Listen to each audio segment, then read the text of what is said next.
बिस्मिल्लाहिर्रहमानिर्रहीम। अस्सलाम वालेकुम नाज़रीन, आप यूट्यूब चैनल देख रहे हैं। मैं इमरान खान हूँ। बड़ी खबरें हैं। आसिम मुनीर के फील्ड मार्शल बनने के बाद एक बड़ी डेवलपमेंट, हुकूमत ने फौरी तौर पे कुछ ऐसा किया जो इससे पहले वो नहीं कर रही थी। ये मैं आपके सामने रखता हूँ। क्या आसिम मुनीर अब हमेशा जब तक वो ज़िंदा रहेंगे तब तक आर्मी चीफ रहेंगे, और इस ओहदे के मिलने के बाद कानूनी हैसियत क्या होगी, ये भी मैं आपको बताता हूँ। एक बड़ी खौफनाक खबर है और एक बहुत बड़ा एतराफ़ है इसराइल के बहुत बड़े फ़ौजी सरबराह की जानिब से। वो ये बता रहा है कि उन्होंने वहाँ पे गज़ा में क्या किया और कितना बड़ा पागलपन है, ये भी मैं आपको बताऊँगा। अक़वाम मुत्तहिदा की हिला देने वाली एक रिपोर्ट है। इमरान खान कब बाहर आएंगे और उनके बाहर आने का सामान आपको कब होता हुआ दिखाई देगा, एक टेस्ट है जो मैं आपके सामने रख दूंगा और आपको सारी बात समझ आ जाएगी। सबसे पहले नादरीन, जो ख्वाजा आसिफ साहब, ये पाकिस्तान के वज़ीर दिफा हैं। वैसे तो ये बॉस हैं आर्मी चीफ के, लेकिन ये बड़ा फ़ख्र करते हैं कि अगर आर्मी चीफ गुजर रहे हैं और ये ट्रैफिक में फंस जाएं। पाकिस्तान में नॉर्मली चीज़ें ऐसी ही चलती हैं, जिसकी लाठी उसकी भैंस। तो ख्वाजा आसिफ साहब ने जनरल आसिम मुनीर के फील्ड मार्शल बनते ही जनरल बाजवा की बैंड बजा दी। ये जनरल बाजवा वो शख्सियत हैं जिनके बड़े एहसानात हैं PMLN पे, ख़ुसूसन नवाज शरीफ साहब पे। नवाज शरीफ साहब ने 2 मरतबा इनको आर्मी चीफ बनाया। एक मरतबा इन्हें आर्मी चीफ बनाया नवाज शरीफ साहब ने अपनी चॉइस पर, और इन्होंने कोशिश की कि नवाज शरीफ को इक़्तिदार दिया जाए, लेकिन अवाम ने ज़्यादा वोटें डाल दी पाकिस्तान तहरीक इंसाफ को, और एक इदारे के अंदर भी एक रिएक्शन था, लिहाजा फिर वज़ीर आज़म पाकिस्तान बन गए इमरान खान साहब। अब उसके बाद जो है वो जनरल बाजवा साहब के नून लीग के साथ ताल्लुकात कभी ख़राब नहीं हुए। जनरल बाजवा साहब की मेहरबानी से नवाज शरीफ साहब पाकिस्तान से बाहर गए, इनकी फैमिली के कई लोग पाकिस्तान से बाहर गए, बल्कि ये तक खबरें आई कि इन्होंने टिकट तक फराहम किया कि जनाब आप निकल जाएं, फ़ौरन सुबह आपकी गिरफ्तारी हो जाएगी। बड़ी मदद की जनरल बाजवा ने शरीफ खानदान की। नून लीग पे इनके इतने एहसानात हैं। ख्वाजा आसिफ तो खास तौर पर 2018 के इलेक्शन में ख्वाजा आसिफ ने खुद कहा कि मैं तो इलेक्शन हार रहा था, फिर मैंने व्हाट्सएप पे कॉल की जनरल बाजवा को, और उसके बाद नताइज बदल गए और फिर ख्वाजा आसिफ साहब इलेक्शन जीत गए। तो इतने एहसानात जिस जर्नैल ने किए हैं PMLN के ऊपर, आज उनका वज़ीर दिफा उस जर्नैल का बैंड बजा रहा है। ये जनरल आसिम मुनीर के लिए सोचने वाली बात है। कल जब आप आर्मी चीफ नहीं होंगे तो ये जमात आपके साथ क्या करेगी, आप सोच भी नहीं सकते। वैसे तो बहुत सारे मीडिया के लोग हैं जो आजकल टाउटगिरी कर रहे हैं। ये टाउट कल आपको दिखाई भी नहीं देंगे, आप तारीख का हिस्सा बन जाएंगे। अगर आप मौजूद रहे और आपने ये सारा कुछ होते हुए देखा, अल्लाह ताला आपको ज़िंदगी दे, तो आपको नज़र आएगा अपनी रिटायरमेंट के बाद के लोग कैसे आंखें फेर लेते हैं। जैसे आज आंखें फेर ली लोगों ने जनरल बाजवा से। इसमें बहुत सारा कुछ सीखने के लिए है। जनरल बाजवा ने उस्मान डार की सीट छीन कर ख्वाजा आसिफ को दी। उस्मान डार ने आज तक जनरल बाजवा को ऐसे बुरा भला नहीं कहा जैसे बुरा भला ख्वाजा आसिफ ने कहा है। ख्वाजा आसिफ ने कहा कि जनरल बाजवा एक्सटेंशन चाह रहा था। ये बात मैंने बार बार की, और जब जनरल बाजवा साहब एक्सटेंशन लेने के चक्कर में थे तो हम ये खबर देते भी थे कि जनरल बाजवा को एक्सटेंशन चाहिए, जैसा कि हर आर्मी चीफ को चाहिए होती है। जैसा कि मौजूदा आर्मी चीफ ने 1 साल पहले ही 2 साल की एक्सटेंशन ले ली है कि मुद्दत मुलाजमत को बढ़ा के 3 साल से 5 साल कर दिया है। तो इस तरह जनरल बाजवा साहब एक एक्सटेंशन और भी चाह रहे थे, और इसके अलावा उन्होंने 4-5 ऑप्शन भी दी थी ख्वाजा आसिफ के बकौल, कि जनरल बाजवा ये चाहता था कि general Asim Munir army chief ना बने, और उसके लिए वो ऑप्शन दे रहा था कि इसको बना लो, उसको बना लो, ये कर लो, आसिम मुनीर को ना बनाओ। तो ये जनरल बाजवा का प्रॉब्लम था, लेकिन ये मामला अब खुलता चला जा रहा है। ख्वाजा आसिफ ने कहा जी मैं किताब भी लिखूंगा, और साथ उन्होंने ये भी कहा कि इमरान खान भी यही चाह रहा था कि आसिम मुनीर आर्मी चीफ ना बने। लेकिन इस बारे में एक चीज मैं भी जानता हूं, मुझे अच्छी तरह याद है, मैं कहीं खैबर पख्तूनख्वा में था शायद, या मैं लाहौर में नहीं था, तो तब ये पाकिस्तान तहरीक इंसाफ मुशावरत कर रही थी, क्योंकि आर्मी चीफ की तैनाती के लिए हुकूमत ने आसिम मुनीर साहब का नाम दे दिया था। और उस वक्त जो लोग इस मुशावरत में शामिल थे उनमें से 1-2 लोगों से मैंने रब्ता किया। मैंने पूछा कि आप लोग क्या करने जा रहे हैं, तो उन्होंने कहा जी देखिए कानूनी तौर पर तो ऑप्शन कोई नहीं है, सदर हमारा है तो हम इसके अंदर गंद डाल सकते हैं, लेकिन हमने ये फैसला किया है कि इस मामले में हम गंद नहीं डालेंगे। हुकूमत का जो फैसला है, जिसे हुकूमत आर्मी चीफ बनाना चाहती है वो उसे आर्मी चीफ बनाए, लेकिन हम अपना पैगाम देंगे कि हम उम्मीद करते हैं कि आने वाला आर्मी चीफ वो सब कुछ नहीं करेगा जो जनरल बाजवा ने हमारे साथ किया। लेकिन बाद में तारीख गवाह है कि जो कुछ पाकिस्तान तहरीक इंसाफ के साथ नए आर्मी चीफ के आने के बाद हुआ, वो तो जनरल बाजवा के दौर में तसव्वुर भी नहीं कर सकते थे। लिहाजा जनरल बाजवा जिसने नून लीग के ऊपर सबसे ज़्यादा एहसानात किए, इमरान खान की हुकूमत इवन गिरा दी और हर तरह की सपोर्ट दी और फौज को एक मुश्किल में डाल दिया, अवाम को और फौज को आमने सामने लाकर खड़ा कर दिया। आज उसी जनरल बाजवा के ऊपर ख्वाजा आसिफ साहब ने जो है वो तोपों का रुख कर दिया है। कल ये चीज़ें एक और जो आर्मी चीफ रिटायर होगा जनरल आसिम मुनीर, ये भी देखेंगे, उसके बाद वाला भी देखेगा। तो जब तक आप चीज़ों में मुदाखलत करते रहेंगे, सियासत करते रहेंगे, सियासतदान आपके कभी नहीं बनेंगे। इन्होंने कभी रिटायर नहीं होना, ये अपना काम करते रहेंगे। ये 30-30, 40-40 साल वजीर भी रह सकते हैं, लंबा अरसा काम कर सकते हैं, ये 4-4, 5-5 दफ़ा वजीर आजम भी बन सकते हैं, लेकिन आप इतना कंटिन्यू नहीं कर सकते जब तक कि आप मार्शल लॉ ना लगा दें। और अब मार्शल लॉ लगाने वाला वैसा टाइम भी नहीं है। एक और नाज़रीन खबर है, ये जो बार बार कहते हैं ना कि ये कौम की जानिब से एक तोहफा है जो आर्मी चीफ को दिया गया है, फील्ड मार्शल का ओहदा, तो ये एक मुतनाज़ बात कर रहे होते हैं। उसकी वजह यह है कि कौम ने तो ये हुकूमत बनाई नहीं, ये तो हुकूमत ही जाली है फार्म 47 के ऊपर। तो जिन लोगों ने ये हुकूमत बनाई है उन्हीं की मंशा पर और उन्हीं की मर्जी के मुताबिक इस हुकूमत ने एक फैसला कर दिया है। इसमें अवाम का कोई लेना देना नहीं है। देखिए, लोगों में बहुत सारे ऐसे होंगे जो इससे खुश होंगे कि इंडिया को तकलीफ हो रही है, तो उन्हें कहते ठीक है, हमने इंडिया को फेंटा लगाया, जरा अच्छा लग रहा है। लोगों में बहुत सारे ये सोच रहे होंगे कि यार पिछले 3 साल हमारे ऊपर जुल्म और जबर हुआ, तब ये आर्मी चीफ ने कुछ नहीं किया, बल्कि ये इन्होंने सहूलतकारी की इस हुकूमत की, इसको सपोर्ट किया, मैंडेट जो है वो भी जो चोरी हुआ पाकिस्तान के सबके सामने, तो लोग बहुत सारे नाराज भी होंगे। तो ये अवाम के खाते में ना डालें, क्योंकि ये हुकूमत ही अवाम की नहीं है, ये जाली मैंडेट वाली हुकूमत है। ये जो भी काम करती है अवाम के खाते में नहीं डाला जा सकता, ये इनकी अपनी ख्वाहिश हो सकती है। अब नाज़रीन सवाल यह है कि नोटिफिकेशन जारी कर दिया गया है, ये नोटिफिकेशन आप देखना चाहते हैं तो ये भी आप देख लें जो नोटिफिकेशन है। और इसमें जनाब बाकायदा ये वजारत दिफा ने नोटिफिकेशन जारी किया काबीना के फैसले के बाद कि फील्ड मार्शल का ओहदा army chief general Asim Munir को मिल गया है। क्या अब आर्मी चीफ रिटायर नहीं होंगे? कानून इस पर क्या कहता है? देखिए, कानून हर चीज़ के ऊपर बोलता नहीं है, लेकिन कुछ चीज़ें सेट पैटर्न के साथ चलती हैं। बिल्कुल ऐसा ही है कि आर्मी चीफ की जब मुद्दत मुलाजमत ख़त्म हो जाएगी तो अगर उन्हें एक्सटेंशन ना दी हुकूमत ने तो वो अपने ओहदे से अलग हो जाएंगे। देखिए, अभी तक आर्मी चीफ के बाद 2027 तक का वक्त है, यानी 29 नवंबर 2027 ये जो हुकूमत कानून लेकर आई थी उस कानून के मुताबिक अगर इस कानून को चैलेंज ना किया गया या बदला ना गया तो 2027 तक आसिम मुनीर आर्मी चीफ रहेंगे। और अगर ये कानून चैलेंज हो गया या बदल गया तो फिर वो रिटायर हो जाएंगे 2025 में 29 नवंबर को, जहां उनकी डेट खत्म हो रही है।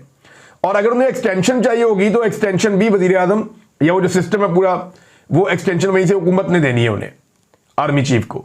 तो ये चीज तो होगी क्लियर। अब क्या वो रिटायर होंगे? तो जी वो रिटायर नहीं होंगे। ये मैं आपको एक अजीब चीज बता रहा हूं कि उनकी सर्विसेज खत्म भी हो जाएंगी तो वो रिटायर नहीं होंगे। सादी बात यह है कि वो फौज के 5 स्टार जनरल रहेंगे जब तक उनका इंतकाल नहीं हो जाता या जब तक उनसे ये ओहदा वापस नहीं ले लिया जाता कानूनी तरीके से, तो तब तक वो फौज के 5 स्टार जनरल रहेंगे। फील्ड मार्शल अब वो ताहयात रहेंगे। इंडिया के अंदर जो 2 फील्ड मार्शल उन्होंने बनाए वो ताहयात फील्ड मार्शल थे। जनरल अयूब खान जो है वो ताहयात फील्ड मार्शल थे। लिहाजा आसिम मुनीर साहब को अगर उनसे ये ओहदा कभी वापस ना लिया गया तो वो ताहयात फील्ड मार्शल रहेंगे। लेकिन ये आर्मी चीफ के ओहदे को ताहयात वो कंटिन्यू कर सकेंगे, ये नहीं हो सकता। यहां पे इबहाम पैदा करने की कोशिश की जा रही है। फैसल वाडा साहब और दीगर कुछ और लोग कह रहे हैं जनाब ये तो अब हमेशा चलने वाला ओहदा है और हमेशा रहेगा और वो बड़े बड़े फैसले सारे वही करेंगे, 5 स्टार जनरल बनने के बाद सारे उनके अंडर में आ गए। ये बातें कुछ ठीक है, लेकिन क्या वो हमेशा आर्मी चीफ रहेंगे? ये नहीं हो सकता, क्योंकि आर्मी चीफ की अपनी एक मुद्दत मुलाजमत है, वो एक अलग चीज है। वो जब खत्म हो जाएगी तो वो फील्ड मार्शल रह जाएंगे, लेकिन ये ओहदा खत्म होने के बाद इस ओहदे पे नया आदमी आकर बैठ जाएगा। अब एक सवाल और पैदा होता है कि फर्ज करें एक नया आर्मी चीफ आ जाता है, वो तो 4 स्टार जनरल है, लेकिन सेम टाइम में पाकिस्तान में एक 5 स्टार जनरल भी मौजूद है जो सर्विस में है और वो रिटायर भी नहीं हुए, आसिम मुनीर साहब। तो क्या यानी ये समझ रहे हैं ना बात जो मैं आपको कह रहा हूं? मेरे ख्याल में ये सारे सवालात अपने ज़हन में आप रखेंगे तो इस हुकूमत को एक नई कानून साजी करनी पड़ेगी। लेकिन जैसे ही मेरे ख्याल में हालात बदलेंगे तो ये चीज़ें मज़ीद क्लियर हो जाएंगी। अब ये आपके सामने मैंने रख दिया, फैसल वाडा साहब ने अपना एक मौक़िफ़ दिया इसके ऊपर, हुकूमत ने अपना एक मौक़िफ़ दिया इसके ऊपर। मेरे ख्याल में कुछ छोटा मोटा इबहम है वो दूर हो जाएगा किसी कानून साजी से, लेकिन जो मुद्दत मुलाजमत है वो अब जिंदगी के एंड तक है। लेकिन जो आर्मी चीफ का होता है वो अपना टाइम बार्ड है, वो जब टाइम खत्म होगा वो सर्विसेज खत्म हो जाएगी, रिटायरमेंट नहीं होगी। सादा लफ्जों में मैं आपको कहूं कि सर्विस खत्म हो जाएगी, रिटायरमेंट नहीं होगी। ये है जी इसकी सादी तशरीह जो मैंने आपके सामने रख दी है। नाज़रीन, अब नून लीग ने एक नया रोला डाल दिया। वो रोला ये है कि अवाम एयरफोर्स की ज्यादा तारीफ क्यों कर रही है। खासतौर पर पाकिस्तान तहरीक इंसाफ एयरफोर्स की जब तारीफ करती है तो वो कहते हैं जी इससे फौज में तकसीम पैदा हो रही है। अब जनाब मैं एक सवाल पूछना चाहता हूं कि क्या भारतीय एयरफोर्स की तारीफ कर रही है अवाम? भाई 6-0 का जो स्कोर है वो पाकिस्तान एयरफोर्स ने किया है ना, तो पाकिस्तान एयरफोर्स की तारीफ नहीं करेंगे तो और क्या करेंगे? जमीन के ऊपर जो लड़ाई हुई है उसमें जब कश्मीर फतह हो जाएगा, या हम दिखा पाएंगे अपने मीडिया को, अपनी आवाम को कि ये इलाके हमने फतह कर लिए हैं, ये कल इंडिया के पास थे, आज हमारे पास थे। देखिए फिजाओं में तो फतह कर लिया ना एयरफोर्स ने, फिजाओं पे उन्होंने कब्जा कर लिया था, कंट्रोल कर लिया था। जमीन पे जो जहां खड़ा था वहीं खड़ा है, तो इसलिए एयरफोर्स की ज्यादा तारीफ की जाती है कि एयरफोर्स ने दुश्मन को ज्यादा नुकसान पहुंचाया। मैं आगे चल के आपको बताऊंगा कि मोदी को किस नए पंगे में पाकिस्तान ने डाल दिया, और यह बड़ी खतरनाक सूरत हाल है जिसको मोदी इस वक्त फेस कर रहा है। लेकिन शहबाज शरीफ ने एक बात की, उन्होंने कहा जी 70 साल का बिगाड़ ठीक करने के लिए सख्त इकदाम करने पड़ेंगे। ये जनाब शहबाज शरीफ साहब ने स्टेटमेंट दिया है। देखिए सख्त इकदाम से मतलब अब टैक्सेस लगाएंगे, लोगों के ऊपर मजीद महंगाई का बोझ डालेंगे। डायरेक्ट टैक्सेस तो ये लगा नहीं सकते, जो टैक्स चोर हैं बड़े बड़े उनको तो ये पकड़ नहीं सकते, माफिया पे ये हाथ डाल नहीं सकते क्योंकि ये खुद माफिया का हिस्सा है। वो मैं इसलिए कह रहा हूं कि इनके चपड़ासियों के और ड्राइवरों के अकाउंटों से अरबों रुपए निकले, ये लोगों से टैक्स वसूल करेंगे। इनकी अपनी औलादें दुनिया भर के अंदर टैक्स डिफॉल्टर करार दी जा रही हैं, ये लोगों से टैक्स वसूल करेंगे। जो टैक्स छुपाने के लिए अपने मुलाजमों के अकाउंटों में अरबों रुपए रखते रहे, जो मनी लॉन्ड्रिंग करते रहे, ये लोग टैक्स वसूल करेंगे आवाम से। ये हमेशा वो रास्ता निकाल कर देंगे कि जो अलीट क्लास है, जो इनकी अपनी क्लास है, उसे कभी टैक्स देना ना पड़े। वो हमेशा टैक्स चोरी करते रहे। दुनिया भर में जो अमीर लोग होते हैं उनसे ज्यादा टैक्स लिया जाता है, गरीबों से कम लिया जाता है। पाकिस्तान में उल्टा निजाम है, गरीब की जेब पे डाका डाला जाता है, सारा टैक्स गरीब से लिया जाता है, उसका खून नचोड़ा जाता है। जबकि पाकिस्तान में अमीर आदमी या ताकतवर लोग टैक्सेस नहीं देते, तनख्वाहदार तबके के ऊपर हमेशा सारा बोझ डाला जाता है और मिडिल क्लास को पीस दिया जाता है। अब नाज़रीन, गजा के हवाले से एक बड़ी खौफनाक इत्तला है, बड़ी अफसोसनाक भी है। ये अक़वाम मुत्तहिदा की रिपोर्ट है, मैं आपके सामने रख देता हूं। अक़वाम मुत्तहिदा ने खबरदार किया है कि मकबूजा फ़लस्तीन के इलाके गजा में ग़िज़ाई किल्लत जो है वो बहुत शिद्दत इख्तियार कर गई है, लोग भूखे हैं। मार्च के आगाज़ से लेकर अब तक वहाँ पे खुराक नहीं जाने दी जा रही। इसराइल ने तमाम किस्म की इमदाद बंद कर दी है कि गजा के अंदर कोई इमदादी ट्रक नहीं जाएगा, कोई इमदादी सामान नहीं जाएगा, खाना नहीं जाएगा, पानी नहीं जाएगा, कुछ नहीं जाएगा। गजा के अंदर जितनी दवाइयाँ और खुराक मौजूद थी सब किल्लत हो गई है, लोगों को कुछ भी मुयस्सर नहीं है वहाँ पे।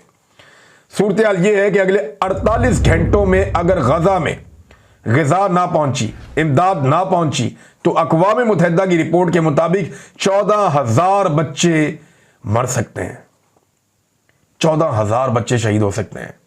एक लम्हे के लिए सोचिए, 14,000, इंसान की रूह कांप जाती है।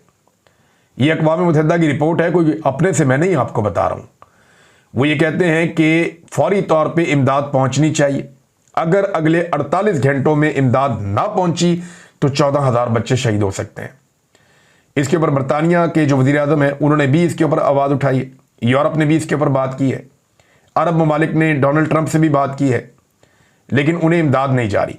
एक वीडियो गर्दिश कर रही थी सोशल मीडिया पे जहां ये क्लेम किया जा रहा था कि ये चाइना ने इमदाद भिजवाई है गजा के लोगों को, तो हमें अपने आप को बेवकूफ़ नहीं बनाना चाहिए। वो फेक वीडियो है, चाइना ने कोई इमदाद गजा के शहरियों को नहीं भिजवाई।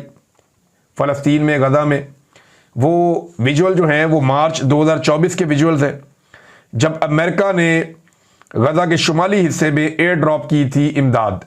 ये वो मनाजिर हैं, और इस वक्त किसी किस्म की कोई इमदाद नहीं जा रही। 20 ट्रक इमदाद के वहाँ खड़े हैं इस इंतज़ार में कि उन्हें इजाज़त मिले और वो गजा में दाखिल हो, लेकिन इसराइल उन्हें दाखिल नहीं होने दे रहा। वहाँ से लोग बड़ी बुरी हालत के अंदर गजा से छोड़ के निकल रहे हैं, उनके जाने के लिए कोई जगह नहीं है, अपने आप को महफूज बनाने के लिए कोई ठिकाना नहीं है। और ये सारा जो एक जंगी जनून है, इसके ऊपर इसराइल के एक अपने फौजी ऑफिसर ने बहुत बड़ा इंकशाफ किया है। ये इस शख्स का नाम है यायर गोलान और ये इसराइली फौज के साबिक नायब सरबराह है और डेमोक्रेटिक पार्टी के मौजूदा लीडर भी हैं। यूनिफॉर्म में आप इसकी तस्वीर भी देख सकते हैं। अब ये इसराइली फौज का आदमी है, इसने लंबा अरसा जंगों में हिस्सा लिया है, फलस्तीनियों के ऊपर बहुत अटैक भी किए हैं। यायर गोलान इसका नाम है। इसने जो खबर दी या जो इसने इंकशाफात किए वो मैं आपके सामने रख देता हूं। इसने कहा कि इसराइल एक पागल रियासत बन रहा है, अगर अब भी होश ना आया तो दुनिया हमारा जनूबी अफ्रीका जैसा बाइकआउट करेगी। उसने खबरदार किया कि अक्लमंदाना तर्ज अमल इख्तियार ना किया गया तो आलमी बरादरी में हम एक ऐसी रियासत बन जाएंगे जैसा कि माजी में जनूबी अफ्रीका था, जहां पे नस्ल प्रस्ताना किस्म की इकदाम किए गए थे और पॉलिसियां बनाई गई थी। यानी उसने कहा एक समझदार मुल्क ना तो निहत्ते शहरियों से जंग करता है, यानी ये बात तस्लीम की कि फलस्तीनी निहत्ते शहरी हैं और इसराइल कोई समझदार मुल्क नहीं है, क्योंकि अगर समझदार मुल्क होता तो वह निहत्ते शहरियों के साथ जंग ना करता और ना ही बच्चों को मारना उसका मशगला होता है। हम गजा में बच्चों को शौकिया कत्ल करने वाली पागल रियासत बन चुके हैं। ये साबिक इसराइली फौजी सरबराह जो है उसने ये स्टेटमेंट दिया है और इसराइल का पोल पूरी दुनिया के सामने खोला है। इस पर इसराइल में तनकीद हुई तो उसके बाद इसने कहा जी मैं फौजियों को नहीं कहा, मैंने जो भी कहा हुकूमत की पॉलिसियों को कहा है और हुकूमत अपनी पॉलिसियां ठीक करे। अब सूरत हाल इसराइल की मैंने आपके सामने रख दी। अब तक की जो इसराइल ने कत्लो गारतगिरी की है उसमें 53,500 शहादतें अब तक रिपोर्ट हुई है और ये वो हैं जो रिपोर्ट हो चुकी हैं, जिनके नाम और उनके चेहरे हर चीज़ मौजूद है। इस लड़ाई में 53,500 फ़लस्तीनियों की शहादतें हुई हैं, जिनमें अक्सरियत बच्चों की और ख़वातीन की है। ख़वातीन ने कुछ ने ये पैगाम भिजवाया इंटरव्यूज़ में कि हमारे बच्चे लगातार कमज़ोर होते चले जा रहे हैं, उनकी कुव्वत मुदाफ़ियत कम हो रही है और अक़वाम मुत्तहिदा ने कहा कि अगले 48 घंटों में अगर गजा के अंदर इमदाद ना पहुंची तो 14,000 बच्चों की जानें जा सकती हैं। नाज़रीन, अब उस खबर की तरफ आ जाएं जहां मैंने आपको बताया कि पाकिस्तान ने मोदी को एक ऐसी मुसीबत चिपका दी है जिससे उसकी जान नहीं छूट रही। इंडिया में जो पार्लियामेंट का सेशन हो रहा है उसमें सारे के सारे रल मिल के मोदी को पड़ गए हैं और 2-4 चीज़ें बहुत क्लियरली वहां पे हो रही हैं। नंबर एक तो जो राफेल की डील है उसके ऊपर सवालात उठाए जा रहे हैं कि आपने ऐसा तैयारा क्यों लिया जो पाकिस्तान का मुकाबला नहीं कर पाया या जो चाइना के बनाए हुए तैयारों का मुकाबला नहीं कर पाया। तो ये क्योंकि मोदी की अपनी डील थी और मोदी ने इसके ऊपर बड़ी पॉलिटिक्स की थी, तो वो पॉलिटिक्स उनके सामने आ रही है, उनके बयानात निकाल के चलाए जा रहे हैं और नरेंद्र मोदी को रगड़ा लग रहा है राफेल पे। और नरेंद्र मोदी की जो पसंदीदा डील है राफेल की कि मजीद 26 तैयारे उन्होंने राफेल की लेने थे, वो तैयारे भी अब लेने का मामला मुश्किलात में पड़ रहा है। नंबर 2, भारत की हुकूमत जिसे पहले बहुत शौक था कि वो जंग करे, यानी वो जंग के पाकिस्तान कह रहा था ना करो ना करो ना करो, हमने बहुत मना किया इन्हें, हमने दुनिया के मुल्कों को बीच में डाला, हमने कहा जी आप हमें सबूत दे दें। तो वो भारत जिसे बहुत शौक था जंग करने का, अब उसे जो अपोजिशन है वो जबरदस्ती जंग की तरफ धकेल रही है। उन पर बहुत शदीद दबाव है कि वो जो ऑपरेशन सिंदूर था जो बाद में उजड़ा हुआ सिंदूर हो गया, तो वो जो ऑपरेशन सिंदूर था उसे दोबारा शुरू किया जाए। यानी इन्होंने कहा तो है कि ऑपरेशन सिंदूर अभी खत्म नहीं हुआ, तो ये कंटिन्यू रहेगा। तो अब उनके ऊपर दबाव है कि जनाब दोबारा शुरू करो और अमेरिका की सालिसी का फौरी तौर पे भारत इनकार करे। और ट्रंप पे और मोदी पे शदीद तनकीद की गई है भारत के अंदर। उल्टा जो कश्मीर का मसला, वो ये कह रहे हैं कि कश्मीर का मसला हमारा और पाकिस्तान का मसला था, हमने हल करना था, ये मसला आपने आलमी सतह के ऊपर दोबारा उजागर करवा लिया। ये भारत ने अपने पांव पे कुल्हाड़ा मारा। इन्होंने कश्मीर को चुना, पहलगाम के अंदर इंसिडेंट हुआ और उस इंसिडेंट को लेकर भारत ने जो है वो पाकिस्तान के साथ जंग छेड़ दी, लड़ाई छेड़ दी पाकिस्तान के साथ, और उसका नतीजा आपके सामने सबके। अब कश्मीर का वो मामला जो इतना हाईलाइट नहीं था वो फौरी तौर पे पूरी दुनिया में हाईलाइट हो जाता है। अब उसके बाद से लेकर अब तक 3,000 से ज्यादा नौजवान इन्होंने कश्मीर के अंदर गिरफ्तार कर लिए, अगवा कर लिए। 50 के करीब कश्मीरी नौजवानों को कत्ल कर दिया है भारतीय फोर्सेस ने उस दिन से लेकर अब तक, गुज़िश्ता 1 महीने के अंदर। तो ये इशू अब डोनाल्ड ट्रंप ने भी इसके ऊपर बोला, दुनिया के बाकी मुल्कों ने भी इसके ऊपर बोला, तमाम ममालिक कश्मीर के ऊपर बात कर रहे हैं कि ये न्यूक्लियर फ्लैश पॉइंट है, दोनों ममालिक के बीच में ये मसला हल होना चाहिए। तो जो तीसरी आवाज है सालसी के लिए, वो पूरी दुनिया से आना शुरू हो गई। स्पेशली ट्रंप ने तो ये ऑफर भी कर दी कि मैं ये मसला हल करवा देता हूं। पाकिस्तान ने कहा ठीक है जी, तुम करवा दो। लेकिन भारत फिर भाग गया। और अब मसला ये है कि नरेंद्र मोदी जंग करता है तो फिर फंसता है, फिर और तैयारे गिरेंगे। जंग नहीं करता तो फिर फंसता है, वहां पे इंडिया में उसकी सियासत तबाह हो रही है।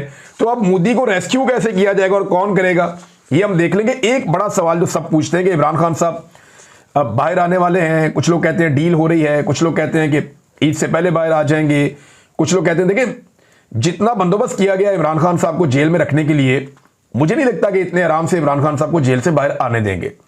लेकिन एक बात आप सब याद रखिएगा कि जब भी इमरान खान साहब से कोई बातचीत होगी ना, या किसी लेवल के ऊपर भी उन्हें एंगेज किया जाएगा, और मुल्क की खातिर चाहे किया जाए, क्योंकि डील तो इमरान खान साहब कहते हैं मैंने नहीं करनी, तो एंगेजमेंट तो हो सकती है।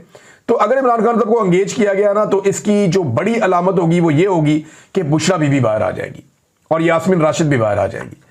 क्योंकि ये दो खवातीन की जो गिरफ्तारी है ना, ये इमरान साहब बड़े बोझ के तौर पे अपने ऊपर देते हैं। इमरान खान साहब, उन्हें लगता है कि ये खवातीन को ज्यादती की है, इनको बंद नहीं करना चाहिए था। बार बार वो इन खवातीन का नाम लेते हैं, खासतौर पे वो बुशरा बीबी के बारे में कहते हैं कि मेरी बीवी को जेल में रख के मुझे बहुत तकलीफ दी गई है, और वो इसका तस्करा बार बार करते हैं। लिहाजा इमरान खान साहब ये चाहेंगे जैसी बातचीत होगी, अगर कभी उनके सामने कोई बात रखी गई तो वो ये जरूर कहेंगे कि यार मेरे साथ तो आपने जो किया, मेरी बीवी को आपने जेल में क्यों बंद किया, और ये बात वो बार बार कहते भी रहे। तो जब भी कभी मामला आगे बढ़ेगा ना, याद रखिएगा सबसे पहले बुशरा बीबी जेल से बाहर आ जाएंगी, फिर हम आपको बता पाएंगे कि इमरान खान साहब कब तक बाहर आ रहे हैं। अब तक के लिए इतना ही। अपना ख्याल रखिएगा, अपने चैनल का भी। अल्लाह हाफिज।